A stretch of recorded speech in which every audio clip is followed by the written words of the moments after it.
This week, the Untold Podcast crew traveled with Streetcode Academy to visit one of its biggest supporters, Jeremy Lin, for a short conversation on his Silicon Valley roots and how his faith is always at the forefront of his platform.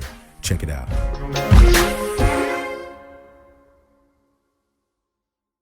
We came down to the South, just so you know why 29 of us are in Montgomery, because we believe that it's a civil rights issue, like access to technology and these opportunities are things that that right now affect life and the future in such a drastic way that we call it a civil rights issue. And so we're touring a lot of the areas down in Montgomery and in Selma. Just wanted to say thank you for that investment. Wanted to just ask a couple questions about what sort of motivates you.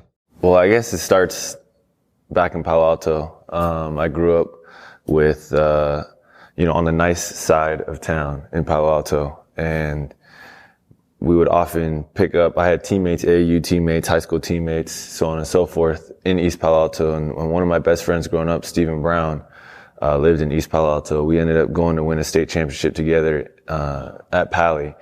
But we went to go pick him up to bring him to a game. And I remember asking him how he slept and if he felt rested. And he was like, oh no, last night I didn't sleep that well. I was like, oh, why not? He's like, oh, there were gunshots in the middle of the night. And that was kind of the start that was the seed for me. That was like, everybody's upbringing is different.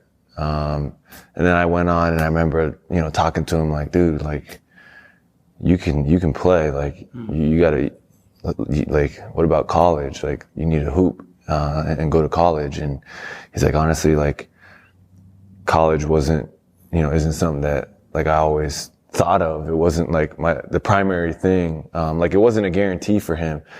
And he ended up going to college. But that wasn't something, he may have been the first person in his family to do that.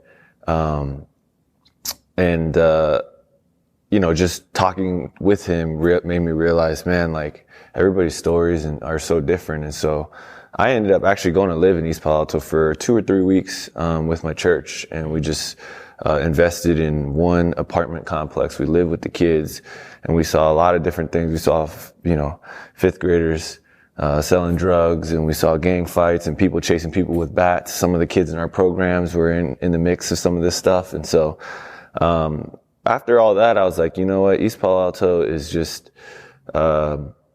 it's overshadowed by Palo Alto and the Silicon Valley. And I'm from there. And I was like, man, it's right across the highway. If I ever get a chance, I will do what I can to help this community, especially with having a lot of teammates and friends that grew up in East Palo Alto. Why Streetcode? I think, for me, it's funny that you see it as a civil rights thing. I agree, in a lot of different ways. If we understand why communities are the way they are and the vicious cycle and the negative feedback loop of poverty and all these things that, I studied sociology in college.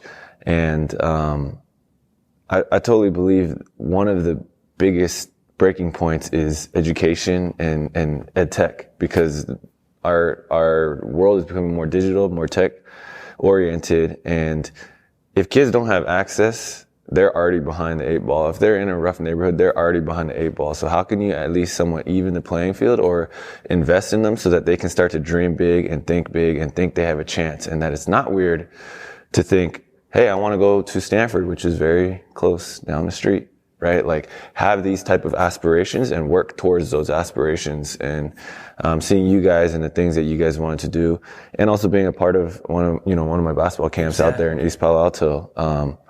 It was awesome. Tune had mentioned at this basketball camp how you incorporated a coding activity. That is incredibly innovative. Where did that come from? I mean, for me, basketball isn't the end goal. The NBA has 450 players. I'm not training kids to go to the NBA, right? Everything is a hook, everything is a tool, to get their attention. But really the real goal is to love like God loved us, and, to make disciples and, to live in a way that brings tremendous glory to Christ. And I think basketball is just a hook. Basketball is a tool. And if you can be a little bit more innovative. I mean, they're there because they love to hoop, but all of a sudden you bring in something else and they're like, hey, maybe that's what sparks their interest, right? Maybe they're like, man, this is really cool. This coding is really cool. Or this game was really cool. And I remember, sitting down at one of the stations because I was like, I actually want to see what this is about. Because again, I don't think basketball, like if we want to talk about helping kids and getting them out of this cycle, like basketball is not the viable thing for every single kid. Maybe for a select few, but really it's education. And so I sat down and I was like, man, this thing is amazing. When I was a kid, I wish I had access to this.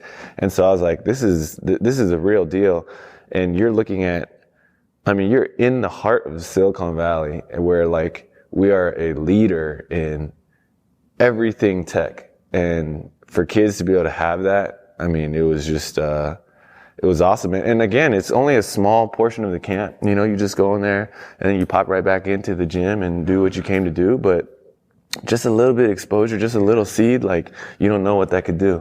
I'm from a community like EPA. I grew up in an area called Northwest Pasadena, and I had access to technology, much like Stanford sort of mirrors Palo Alto, Caltech mirrors the Pasadena area. And I was exposed to, actually ended up graduating from Stanford. Actually, no, Landry, one of you guys. But I was exposed to that simply because, just my family upbringing.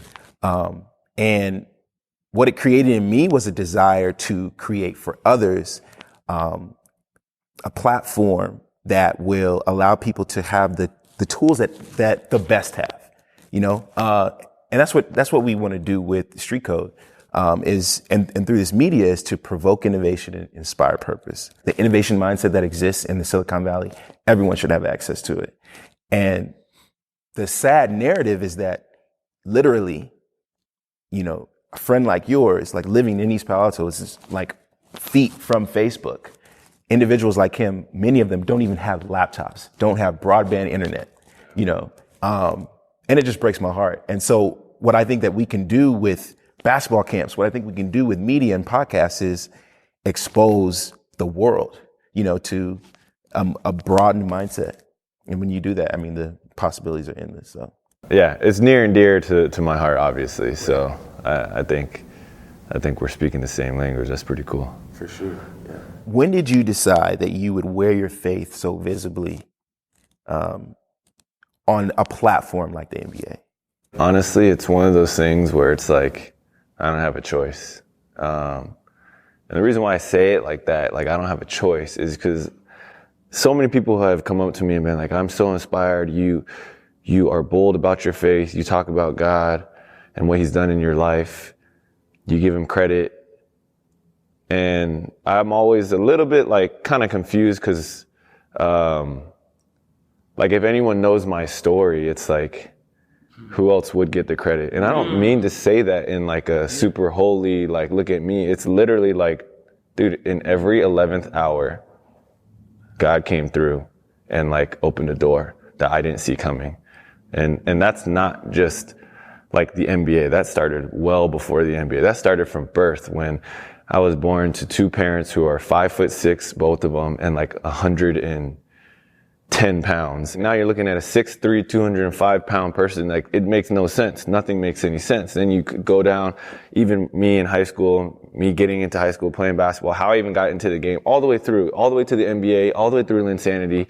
There's time after time after time after time. There's so many things that happened that were so far out of my control. And I could repeat, like if it was like a simulator, I could re-roll my life again, probability-wise, and I can guarantee I wouldn't be in the NBA. I could have done everything the exact same, but maybe I didn't meet that person. Maybe this person didn't get injured at that moment. Maybe I didn't have, whatever happened right here at that hour and have this conversation, or my agent who is a believer was able, and so when you guys talk about, oh, you pray through everything, like my whole journey is spirit-led. My whole path to the NBA has been like God's fingerprints all through it. It's like when you look at the story of Joseph, like when you read it, you're not like, dang, Joseph's such a stud. Like you're like, man, God knew what he was doing. God knew what he was doing in every moment. Like what Joseph actually did at Potiphar's house, what he actually did in the prison, like, we don't know, other than it says like, oh, he just did a great job and God blessed him everywhere he went. But when you read it, it's like, man, God gets the glory. And I think for me, it's, I don't have a choice. Like, I know that if I tried to take all the glory, like, I'd be a fraud. And so it's been very easy for me to just talk about what I feel like is true. It's like if someone asks you, how do you get better at basketball? It's like, dude, you got to work on X, Y, and Z. It's just like very factual. So when people ask me or talk to me about my story, it's very factual. Like, hey, look, this is what happened. And then I think at the same time, you know, going along the theme of being an innovator, like, because my journey is so unique, I've always known that like what I do with this platform cannot and should not look like anybody else's. Because my path, my story is so different. When was the last time a Harvard or an Ivy League player was in the NBA? When was the last time an Asian American was in the NBA? When was the last time that Asian American was the guard? You know, like there's so many different elements of the story, going undrafted and going through Linsanity and all that. Like, I've always known that my story is so different. So my platform and the way I use it is going to be different as well. And so just trying to pray through and think through what that looks like. How can I make the most impact with the story that God's given me? It's clear you are leaving a mark, you know, and your legacy athletically. But what do you want to leave as a legacy before you leave the planet? Again, like not to over spiritualize, but I think about like, when I get to the gates of heaven, he's either going to say, well done, my good and faithful servant, or depart from me, I never knew you. And like, that's very real for me. Thinking about that, like, it's scary thinking about that. And so like, when I think about like my legacy or anything, it's just like, dude, I just want to do right by God. And that's it. And like, I'm very, by nature, I'm very like prideful. Like, I want all the glory. I've always, ever since I was a little kid, brash dreams, hyper competitive, always want to be on the top, always want to beat everybody at everything. It was always about me. And God has really brought me through so many highs and lows. But at this point, it's like, look, obviously I want to have the biggest platform and do the most amazing things. But I'm learning that like, the real legacy is to find joy in your journey every day, to find contentment wherever God puts you. And if he gives you a little, you do great with that little. And if he gives you a lot, you do great with that lot. And so that's for me, is just trying to figure it out, going through 2 years of injury and seeing my stock go so high to Linsanity being the most popular person on the planet, literally, to all the way down to where it is today. Like, even in all those in-betweens, like, can I still live the same way and live for the same things? And maybe my legacy won't be as big, but my legacy will be still somebody who just tried to do right by God. And that looks very different, and we could spend a whole hour and a half, 2 hours talking about what that looks like or what that means, but that's the short and simple, is just I want to love radically, I want to serve radically. And then I want to be like real about like my flaws too, because I think, you know, being in the public spotlight, everyone puts you on a pedestal, like, oh, you're so great with this, you're so great, oh, you did so well with this. But like, dude, I'm human too, and I have just as many flaws as the person next door. And so actually one thing that we've been thinking about is like becoming more real and more human through exposing some of the struggles that I go through. Because I think that's what people need to hear too. They don't need to hear like, oh, you're so good at this, you're so good at that. It's like, they can't always relate to like playing a great game in the NBA or whatever. It's like, no, how did you battle through that injury? When you wanted to give up, what did you, when there was temptation, what did you do? When you were really, really questioning God's sovereignty, what did you do? And I think these are the things that we've started to kind of explore as well through, you know, whether I'm writing prayer requests, emails, or sharing my testimony and things like that. What was on my heart to ask was, how can we pray for you? The other way of asking that is, how can we support you? How could we bounce the love back that you've generously given today and in the past? I think for me, prayer-wise, you guys could just be praying for perseverance, just because the journey's been pretty tough. since the whole New York stretch. It's been long, it's been tough, and God's really brought a verse to me this season of just do not grow weary of doing good, Galatians 6:9, and that's something that, you know, is very real. Like I fight that a lot, where there's days where it's just like, man, it's hard, and I'm weary at times. So that's probably my biggest prayer request. And then the only thing that really I could think of for you guys to, you know, bounce back to love is to keep doing what you're doing. Because like loving those kids is, you know, that's something that I always wish I could do during this NBA time. Like my NBA career, I'll never be in one place at one time. I'm always traveling, always doing different things. Like you guys are able to be on the ground, investing in these kids, being consistent in their lives. Like just keep loving them. And that's the thing that I miss, is like you're at the top and you're tweeting to millions and you're posting to millions and you're speaking to tens of thousands. But how often do I really get to go and just sit down with that one kid or that two kids and like take them to the park and play basketball, or sit down in front of a computer and spend some time with them and do that week after week after week, get to know them, get to know their family. Like I don't get those opportunities anymore. And that's kind of what gives me fuel. So hopefully you guys just keep doing that, and that'd be great. Thank you for listening to the Untold Podcast. Make sure to subscribe and follow us for more.